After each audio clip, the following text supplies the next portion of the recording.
Hey guys, what's up?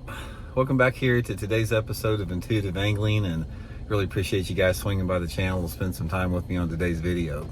We are going to revisit a topic that I've talked about several times here on the past about why you should never have a hotfoot in your boat. You guys know that I just recently got my new Vexus 1980. I've had quite a few questions as far as rigging goes, you know, power poles, hotfoots, all that type of deal. So I sort of want to revisit this topic we've discussed a little bit of the past and sort of dive deeper into it, because I think I got a little bit of, or not a little bit, I got a lot of pushback the last time I did something on this.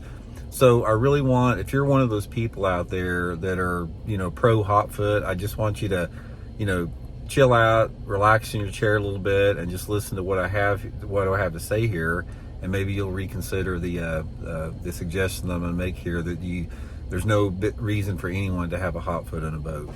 Also, guys, just a quick reminder, we got fall fishing right in the heart of fall fishing, getting ready for winter. It's a great time to stock up on tackle with Christmas coming up. I just want to invite everybody to please swing by my description of this video and use and bookmark my tackle warehouse link if you need any type of gear, you know, raincoats, fishing lures, rod and reels. They got everything there.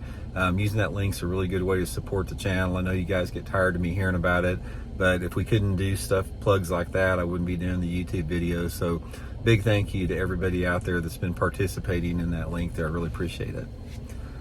Okay guys, I'm going to say right off the bat, you should never have a hotfoot in your boat. Never ever have a hotfoot in your boat. And let me explain this in complete detail so everybody will understand this without getting their feelings hurt, because when I talk about this, a lot of times people feel like I'm insulting their mom when I tell them to get their hotfoot out of the boat, because they don't understand. A lot of people that I have seen that use a hotfoot, they don't have a lot of experience without a hotfoot. A lot of them, that's how they started fishing with a hotfoot, and they think that's just the way to do it. And the biggest myth with a hotfoot is it's safer to drive because you got two hands on the wheel. That's not the case whatsoever. So let me tell you why you should not use a hotfoot and why this is, you know, not a good deal. First of all, if you ever talk to a lot of the gearheads, like the speed freaks in fishing, I'm not talking about the guys that drive the Bullets and the Blazers. I'm talking about competitive racers. They don't use hotfoots. They use a throttle, just like what I use all the time. If you have a throttle, here's the advantage to using a throttle. First of all, when you have a throttle out there, when you have a throttle and not a hotfoot, you simply have more control as far as the speed to stop, the speed to, you know, back off, the speed to accelerate forward.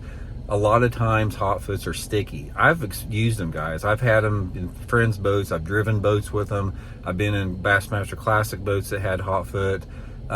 They're sticky, a lot of them, and you simply cannot as smoothly deaccelerate or accelerate with a hotfoot as you can with a throttle. Second, with that, a hotfoot will fatigue your leg. If you make a long run on the lake, you've got that constant pressure of that thing fighting you all the time. On top of that, you've got something to break. Hotfoots break, you know, they got mechanisms on them. You know, there's an element of danger to a hotfoot breaking.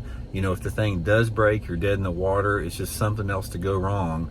But the number one reason why you should never have a hotfoot in your boat is the fact that it is not the safe way to drive in rough water. And a lot of people say, it's like, Randy, you know what you're talking about, you know, having two hands on the wheel is the way to go it. Guys, I have driven a bass boat since 1977, and I've never had a hotfoot in my boat. You know how many boat accidents I've had without a hotfoot? Zero in over 50 years of driving a bass boat. And I can promise you guys, I have driven a bass boat in rougher water and more rough water and more waves and more big waves than 99.9% of the people watching this video. The only people that may have a little bit more on it are if you live on Lake Erie and that's the only place you fish. Although I have been on Lake Erie, I've been on Lake Erie, I've been on Lake Ontario, been on Lake Huron, St. Clair, giant 10, 12-foot waves, no hotfoot, no problem whatsoever. There's this myth out there that having two hands on the wheel is the way to go in rough water, and it's not. You know why it's not? It's because you're on your butt. You're sitting on your butt, and you have a lower perspective when you look forward there. Now, when you're in rough water, and it doesn't have to be giant waves. I'm talking if you're in waves that are like 3 foot, anything like that, there is a tremendous amount of impact that goes on your cervical spine and your lumbar spine. I don't care how big your boat is or how, you know, cushiony your seats are. When you hit a wave, a 2.5, 3 foot, 4 foot wave, and you hit it at the wrong angle, you hit it a little bit flat, and you're sitting on your butt, your lumbar and your cervical spine take the brunt of that. And if you do not have a Hotfoot, the way that I run my boat without a Hotfoot is I keep my left leg and my left foot on the floor, and I set on I curl my knee up, and I sit on my knee. In other words, I've got my right butt cheek and I've got my right calf and my knee on the seat. What that does is immediately elevates me another 6 to 8 inches. So I'm 6 to 8 inches higher, that I can read those waves. I can look ahead of me and I can see what's coming to me. And if I hit one of those waves at a weird angle, or I can see I've got one coming that's going to be hard landing, I can press my left foot into the floor and lift my body off the seat, and I completely absorb that shock with my legs. So my back and my neck do not take any type of shock from that. Guys, I cannot reiterate how important that is, because I can promise you, if you're one of those pump full of testosterone, you know, Hotfoot guys that run balls to the wall in 2.5 to 3 foot waves, you're going to be stoved up and you're going to be walking like a freaking 90-year-old man when you're 50, because you're going to have all type of discompression and, you know, problems with your back. But if you don't have a Hotfoot, you're not going to. You know, one of the best boat drivers out, Rick Clunn has always been one of the best boat drivers out there. Rick doesn't have a Hotfoot. You know, I can promise you, you guys haven't been in more rough water or in a bass boat more than Rick Clunn. And it's for the same reason. Rick rides on his knee like I do.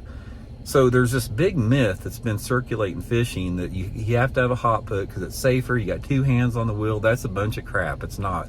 It is completely safe. When you've got your hand on your throttle and you got your left hand on the steering wheel, there's no danger that you're going to have whatsoever with that.